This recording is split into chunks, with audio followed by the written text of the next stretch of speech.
వెంకటేశ్వర స్వామి ఆశీర్వాదం రాష్ట్ర ప్రజలందరి మీద, తెలుగు ప్రజలందరి మీద ఉండాలని మనస్ఫూర్తిగా కోరుకుంటున్నా.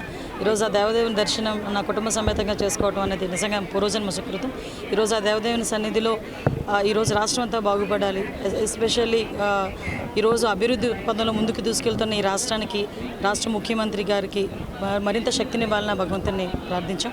అదేవిధంగా ఈ రాష్ట్ర అభివృద్ధికి, అదేవిధంగా సంక్షేమానికి కూడా తోడ్పడుతున్న పవన్ కళ్యాణ్ గారికి, మరి ముఖ్యంగా మోడీ గారికి అందరికీ కూడా స్వామి దగ్గర వాళ్ళకి ఆశీర్వాదం ఇవ్వాలని కోరుకుంటూనే వాళ్ళందరికీ కూడా కృతజ్ఞతలు తెలియజేసుకుంటున్నాం.